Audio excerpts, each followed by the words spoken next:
So hello बच्चों, welcome back to channel. बच्चा, आज हम लोग इस सेशन के अंदर थर्मोडायनामिक्स एंड हीट ट्रांसफर के सवाल को डिस्कस करने वाले हैं जो कि हमसे पूछे गए थे जेईई एडवांस 2025 फिजिक्स में। राइट, 4 सवाल आपको यहां पर देखने के लिए मिले थे और इसके अलावा हम लोगों ने अभी तक इलेक्ट्रोडायनामिक्स, मैकेनिक्स, ऑप्टिक्स सभी को डिस्कस किया हुआ है। प्लेलिस्ट का लिंक आपको नीचे मिल जाएगा। Make sure to hit the like button. नए हो तो बेटा आप इस चैनल को सब्सक्राइब कर लीजिए आपके फिजिक्स के लिए।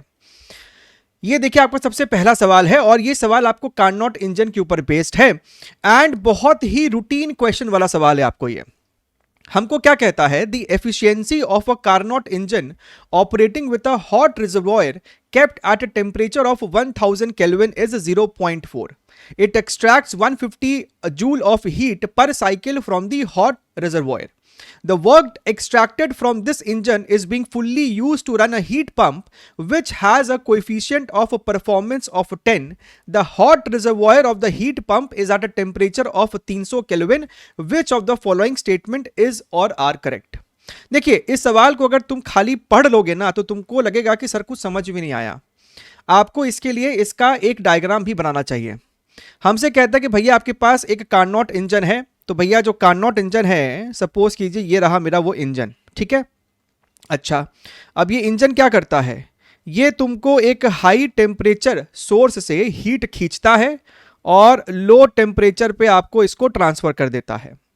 ध्यान से मेरी बातों को सुनिएगा, और ऐसा करते समय ये कुछ काम भी करता है। अच्छा, तो हमसे कहता है कि भैया it extracts 150 joule of heat from the hot reservoir. ये मेरा हॉट रिजर्वॉयर है, यहां से वो Q1 अमाउंट ऑफ हीट खींचता है, यहां पर वो Q2 अमाउंट ऑफ हीट देता है। तो ये जो है ना Q1, ये हमको दे रखा है 150 जूल। अब हमको कहता है कि भैया इसका जो एफिशिएंसी है दैट इज इक्वल टू 0.4। अब आपको ध्यान में रहना चाहिए कि भैया जो इसका एफिशिएंसी होता है ना, that is what, that is numerator में आपके पास होता है जो इसका टारगेट था। इसका टारगेट था कुछ काम करना, और ये करने के लिए आपने इसको सपोर्ट किया by providing Q1 amount of heat. इस प्रकार से आप इस चीज को ध्यान में रख सकते हैं। तो यहां से हमको दिख रहा है कि work done is equal to 0.4 multiplied by Q1, and Q1 my dear friend that is your 150, तो ये मेरे को आ जाएगा 60 जूल्स। अच्छा, तो सर ये है मेरे को 60 जूल। अब तुमको दिखना चाहिए कि भैया 150 में से 60 जूल इसने काम किया, तो बाकी का बचा 90 जूल ये वेस्ट कर दिया होगा सिंक में। ठीक बात है सर। अच्छा, अब आपको पता है कि इसका टेम्परेचर है 1000 केल्विन, राइट। तो तुम ये भी जानते हो भैया Q1 by Q2 is equal to T1 by T2।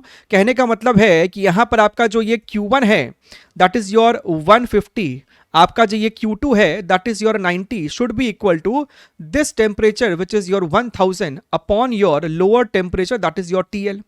तो अगर हम इसको थोड़ा सा सिंप्लीफाई करें तो यहां से आपका ये कैंसिल आउट हो जाएगा।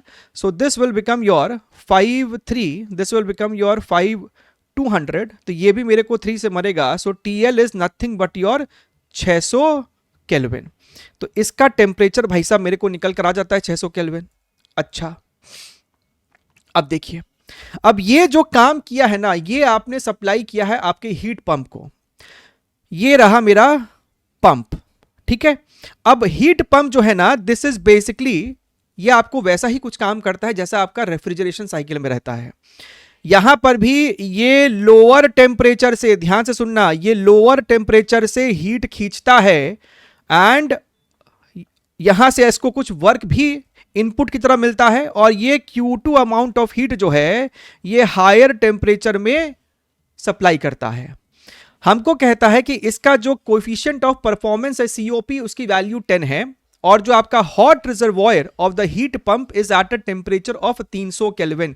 तो भैया यहां पर ये लोअर टेम्परेचर है, ये मेरा हाई टेम्परेचर है द हॉट रिजर्वॉयर। इसका टेम्परेचर जो है साहब हमको कहता है 300 केल्विन है। अच्छा, इसकी अगर तुम COP की बात करो, राइट, यहां पर भी ध्यान रखने का तरीका वैसा ही है। इसका टारगेट क्या है, इसका टारगेट है कि ये जो हाई टेम्परेचर वाला बॉडी है इसको ये कितना हीट सप्लाई कर पाता है। अगर यही रेफ्रिजरेटर वाला COP पूछता तो वहां पर हम न्यूमरेटर में Q1 को लिखते हैं, क्योंकि वहां पर टारगेट होता है कि लो बॉडी टेम्परेचर से कितना हीट हम खींच पा रहे हैं, that was our ultimate target. लेकिन यहां पर टारगेट है कि भैया कितना हीट हम सप्लाई कर पा रहे हैं अपॉन योर इनपुट वर्क। अच्छा, COP की वैल्यू हमको सवाल में 10 दिया हुआ है, यानी कि Q2 is equal to 10 multiplied by W and W is nothing but your 60, यानी कि साहब ये हमको हो जाएगा 600। Q2 की वैल्यू हमको हो रही यहां पर 600। अच्छा, बढ़िया है साहब। अब तुम देखो कि 60 जूल का यहां पर इनपुट है, ये हमको 600 जूल है। सो बेसिकली यहां पर आपका जो Q1 होगा दैट शुड बी योर 540, तभी तो 540 plus 60 should be equal to your 600। ठीक है, बहुत सुंदर है। अब एक और चीज समझिएगा, यहां पर भी आपका वो चीज चलेगा Q1 by Q2 is equal to T1 by T2। तो अगर हम ध्यान से देखें, ये मेरा 540 है, 540 divided by your 600 should be equal to ये वाला टेम्परेचर अपॉन योर ये वाला टेम्परेचर। सो 300 ने 600 को मारा 2, यानी कि यहां पर आपको TL की वैल्यू हो जाएगी 270 केल्विन। अब आप एक एक करके चारों ऑप्शन को चेक कीजिए। We have solved every single thing over here. Work extracted from the Carnot engine in 1 cycle is 60 joules, जो कि हमने सॉल्व किया है, तो ये वाला ऑप्शन मेरा सही है। Temperature of the cold reservoir of the Carnot engine is 600 kelvin, जो कि हमने सॉल्व किया था, 600 आ रहा है, बिल्कुल सही है। Temperature of the cold reservoir of the heat pump is this much, तो हीट पंप का ये है मेरा कोल्ड रिजर्वॉयर का टेम्परेचर, जो कि 270 केल्विन आया है, तो ये भी मेरा सही है।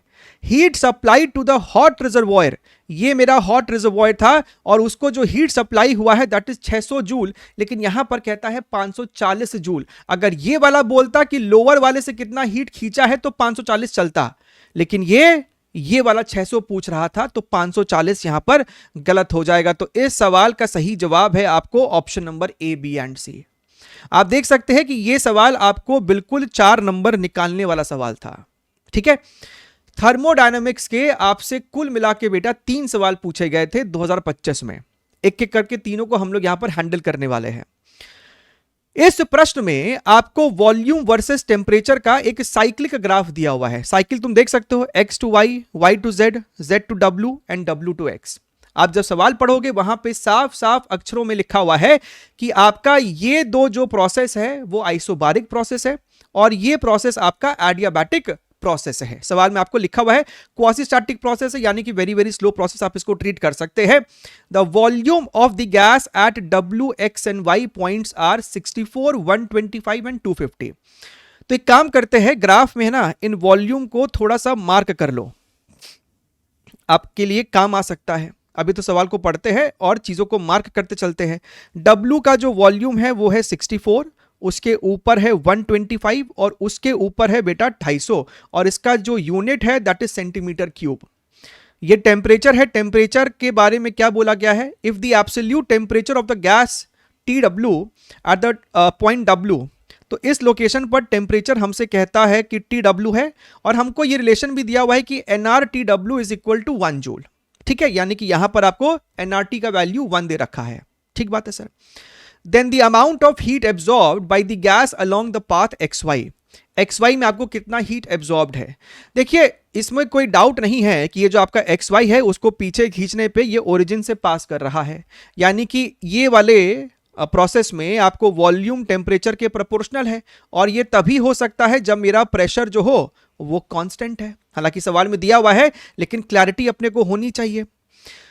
तो हमको समझ में आता है कि X टू Y में अगर मेरे से कोई डेल्टा क्यू पूछेगा तो आइसोबारिक प्रोसेस है तो NCP डेल्टा T बोल देंगे। NCP क्या होगा? मोनो एटॉमिक गैस है। मोनो एटॉमिक गैस में Cr की वैल्यू 3r/2 होती है, Cp की वैल्यू आपको 5r/2 होती है और गामा की वैल्यू 5/3 होती है। तो यहां पर Cp को तुम क्या लिखोगे? 5r/2 into delta T.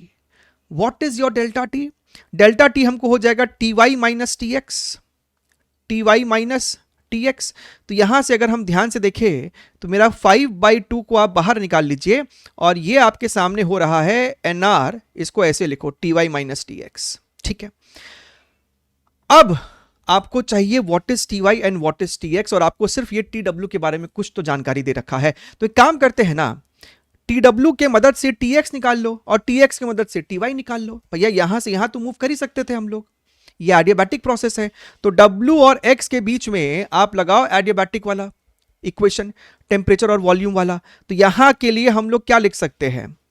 TW, यहां का वॉल्यूम है 64, power gamma -1, TV gamma -1 is equal to constant and gamma is 5/3, तो 5/3 -1 कितना हो जाता है 2/3। यहां का टेम्परेचर मान लिया हमने Tx और यहां का वॉल्यूम है बेटा आपको 125, सो 125 होल टू द पावर 2/3।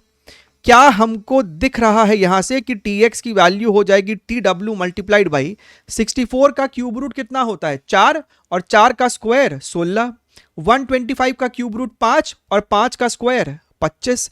यानी कि हमको यहां से दिख रहा है कि x का इस लोकेशन पर जो आपका टेम्परेचर है that is your 16 TW upon your 25।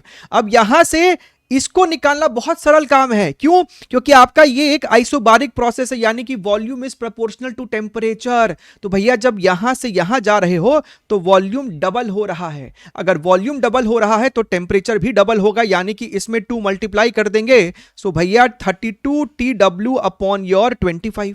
अच्छा, बहुत बढ़िया है, तो कहानी खत्म हो गया। अब हम लोग आंसर के बहुत करीब पहुंच चुके हैं। अगर तुम ध्यान से देखो तो delta Q is equal to, आप यहां पर देखोगे 5/2 NR TY, यानी कि दिस माइनस दिस, दोनों को मन में सबट्रैक्ट करो तो बेसिकली 32 माइनस 16 कितना आएगा 16, तो 16 TW upon your 25 and NR TW की वैल्यू 1 है, यानी कि NR TW हट के आपको चुपचाप से 1 बन जाएगा। सो बेसिकली ये आपको हो गया है 5/2 मल्टीप्लाइड बाई 16 अपॉन 25। अगर हम ध्यान से देखें तो ये इसको 5 से मारेगा, ये इसको 8 से मार देगा और आपके पास यहां पर आ जाएगा 1.6 and this is going to be your answer, that is your 1.6। ध्यान से देखिए, क्लियर एकदम। चलिए आगे बढ़ते हैं, बहुत ही सही सवाल है, डुएबल क्वेश्चन है। तीसरा सवाल आपको अगेन थर्मोडायनेमिक्स से है और ये आपको सिलेंडर पिस्टन सवाल है, लेकिन एक बहुत ही कंफर्टेबल क्वेश्चन है ये। ध्यान से इसको पढ़िए, आप इसको बड़ी आसानी से क्रैक कर सकते हैं। वीडियो को पॉज कीजिए, एक बार खुद से ट्राई कीजिए आप इसको। हमको सवाल में कहता है the left and right compartments of a thermally isolated container of length L are separated by a thermally conducting movable piston of area A। तो आपका ये जो चारों तरफ वाला चेंबर है ना, ये वाला बॉडी आपको थर्मली आइसोलेटेड है। ठीक बात है सर, यहां से आपको कोई हीट बाहर नहीं जा रहा है, लेकिन ये जो आपका बॉडी है ना, ये जो आपका पिस्टन है, ये आपको मस्त थर्मली कंडक्टिंग है।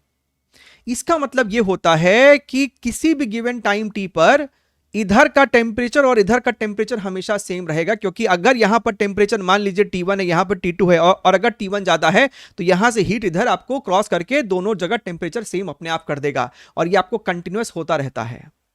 That is the meaning of thermally conducting piston over here.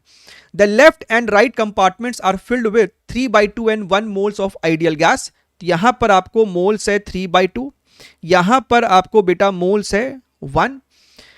हमसे कहता है in the left compartment the piston is attached by a spring of spring constant K and natural length 2L/5।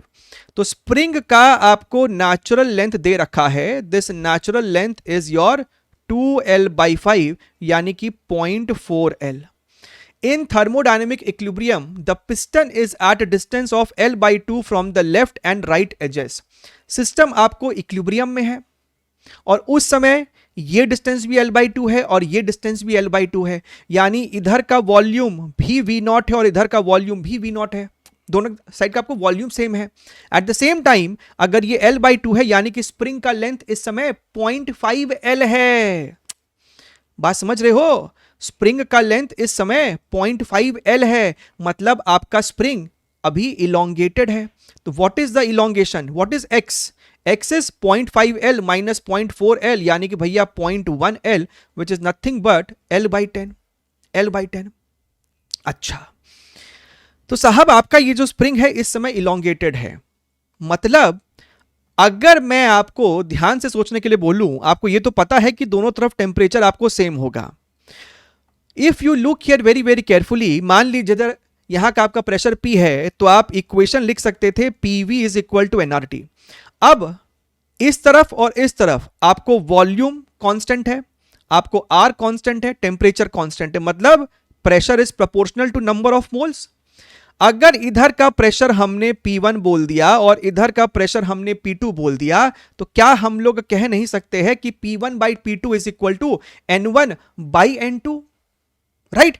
यानी कि this is equal to 3 by 2, N1 by N2 करोगे तो 3 by 2 आएगा निकल के आपको। हाँ जी सर, यानी कि आपका जो P1 है दैट इज 3P2 बाई 2। अच्छा, एक हमारे पास ये भी इंफॉर्मेशन निकल के आया है। अब इकलौता चीज जो आप इस समय इस्तेमाल कर सकते हैं that is the mechanical equilibrium of this particular piston. ये भी तो भैया आपको इक्विलिब्रियम में है, तो फोर्स बैलेंस कर लो। स्प्रिंग इलोंगेटेड है तो स्प्रिंग इसको अपनी तरफ खींच रहा है, दिस इज योर Kx। यहां का प्रेशर आपको P2 है तो ये ऐसे धक्का मार रहा होगा, that is your P2 into area.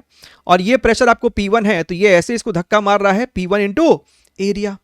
तो अगर हम ध्यान से देखें तो P2A प्लस Kx यहां पर लिखेंगे, P2A plus Kx should be equal to your P1 into A, यानी कि Kx इज इक्वल टू, अगर मैं A को कॉमन ले लूं तो P1 माइनस P2, लेकिन P1 तो 3P2, P1 तो 3P2 बाई 2 है और यहां पर आपको एक P2 तो था ही पहले से, तो आपको दिखना चाहिए कि this is nothing but P2A divided by your 2, यानी कि आपका जो P2 निकल कर आ रहा है that is your 2Kx upon your A, ठीक?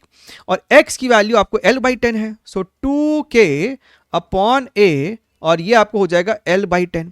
तो अगर तुम ध्यान से देखो तो KL बाई A, ये मेरा KL बाई A है, यानी कि जो अल्फा है ना that is equal to your 2 by 10 which is nothing but your 0.2। तो इस सवाल का आपको सही जवाब हो जाने वाला है 0.2। ध्यान से देखिए, क्लियर है एकदम, कोई इसके अंदर मुश्किल वाली बात नहीं है, बढ़िया है। ये आपको चौथा सवाल है that is from thermal properties and heat transfer, ठीक है? कहता है कि आपके पास दो आइडेंटिकल प्लेट्स है P and Q radiating as perfect black bodies, यानी कि आप E की वैल्यू 1 ले सकते हैं, are kept in vacuum at constant absolute temperature TP and TQ। तो भैया इसका टेम्परेचर और इसका टेम्परेचर आपको फिक्स्ड है TP एंड TQ। अच्छा, जहां पर TP हमको कहता है कि ज्यादा है, ठीक है, TP हमको कहता है कि ज्यादा है। The radiated power transferred per unit area from P to Q is W0। तो अगर मेरे से कोई W0 पूछेगा, अब मेरी बात को ध्यान से समझिएगा। अच्छा, एक और बात लिखा है, subsequently the two more plates identical to P and Q are introduced between P and Q। तो आपने बीच में दो और प्लेट डाल दिए हैं। Assume that heat transfer takes place only between adjacent plates, यानी अगर हीट ट्रांसफर हो रहा है तो इन दो प्लेट्स के बीच में ही हो रहा है, ये इसको दे रहा है हीट, ये इसको दे रहा है हीट। यहां पर देखोगे अगर ये प्लेट नंबर 1 है, ये प्लेट नंबर 2 है, तो ये वाला इसको हीट दे रहा है, ये वाला इसको हीट दे रहा है। सो सिर्फ आजू बाजू वाले में ही होगा, ये वाला इसको दे रहा है, ये वाला इसको दे रहा है हीट, ठीक है? अच्छा, if the power transfer per unit area in the direction from P to Q in the steady state is WS, है ना, यहां पर आपको इस तरफ जो पावर ट्रांसफर हो रहा है हीट का that is WS per unit area, then the ratio of W0 upon WS is going to be how much? अच्छा,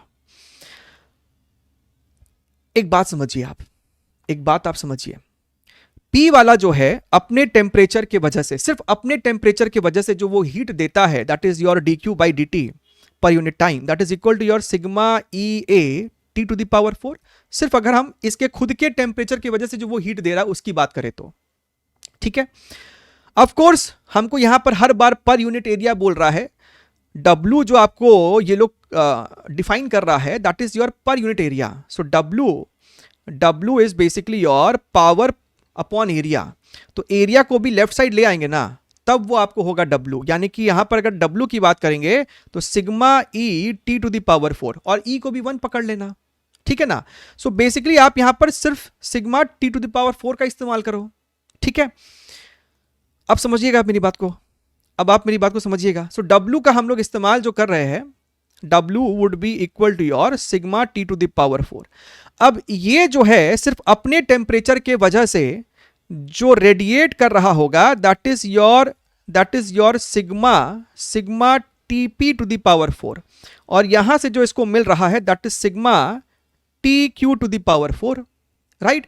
सो इफेक्टिवली, और टीपी हमको ज्यादा है टीक्यू से, सो इफेक्टिवली जो आपको रेडिएट हो रहा है from this to this direction, that is going to be this minus this, right.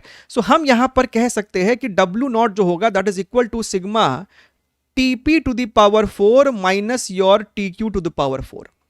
ठीक बात है सर। अच्छा, अब तुमने यहां पर लगा दिया है बीच में दो आइडेंटिकल प्लेट्स, राइट। दोनों प्लेट का टेम्परेचर आप मान लीजिए T1 है और T2 है। दोनों जो प्लेट्स है उनका जो रेस्पेक्टिव टेम्परेचर है आप मान लीजिए कि वो आपको T1 है और ये वाला आपको T2 टेम्परेचर है, ये आपको Q है। ठीक बात है सर। अच्छा, इसका टेम्परेचर Tp है, इसका टेम्परेचर हमको TQ है। ठीक है। अब अगर तुम ध्यान से देखो तो अगेन अगर तुम यहां की बात कर रहे हो, सिर्फ इसकी बात कर रहे हो, तो इधर जो आपको जा रहा है that is equal to your sigma TP to the power 4, और यहां से जो आपको आ रहा है that is equal to your sigma T1 to the power 4। इसके वजह से इधर जो आपको जा रहा है that is sigma T1 to the power 4, और इधर जो तुमको आ रहा है that is sigma T to the power 4 and so on. यहां पर आपको जा रहा होगा sigma T2 to the power 4, और यहां से आपको आ रहा होगा sigma TQ to the power 4। अब अगर तुम ध्यान से देखो तो भैया स्टेडी स्टेट की बात की जा रही है। यहां से यहां जो आपको इफेक्टिवली है दैट इज योर WS, तो वो कितना हो जाएगा आपको दिस माइनस दिस। तो हमको दिखाई दे रहा है कि WS is equal to sigma, this will be your TP to the power 4 minus your T1 to the power 4। अगर हम यहां से यहां की बात करें भैया, यहां से यहां की बात करोगे तो that will be your this minus this, and you have achieved steady state just like a normal. Even in the case of thermal conduction, steady state achieve होने पे आपको जो इफेक्टिव हीट यहां से यहां क्रॉस कर रहा है हर रीजन में आपको सेम रहेगा। तो यहां पर भी आपके साथ वही कहानी होने वाली है, दिस माइनस दिस, और वो आपको अगेन WS ही आएगा। So WS is also equal to sigma, ये आपको हो जाएगा T1 to the power 4 minus your T2 to the power 4। ठीक बात है। और आपके पास एक और बचेगा WS, यहां की बात करोगे so this minus this, that would be your sigma T2 to the power 4 minus your TQ to the power 4। ठीक है। अच्छा, बहुत बढ़िया है सर। तो अगर हम ध्यान से देखें, if you add all these three equations, तुम इन तीनों इक्वेशन को ऐड कर दो तो तुम्हारा ये टर्म इसको मार देगा, तुम्हारा ये टर्म इसको मार देगा। तुम्हारे पास लेफ्ट साइड में बचेगा 3 times WS is equal to, और सिग्मा जब कॉमन लोगे यहां पर आपके पास बचेगा TP to the power 4 minus your TQ to the power 4। और आपका ये जो टर्म है ना, दिस एंटायर टर्म, ये आपको बेसिकली W0 के ही बराबर है। This is basically W0। तो यहां से आपको दिखना चाहिए कि W0 अपॉन WS की जो वैल्यू है वो आपको बेटा 3 के बराबर है।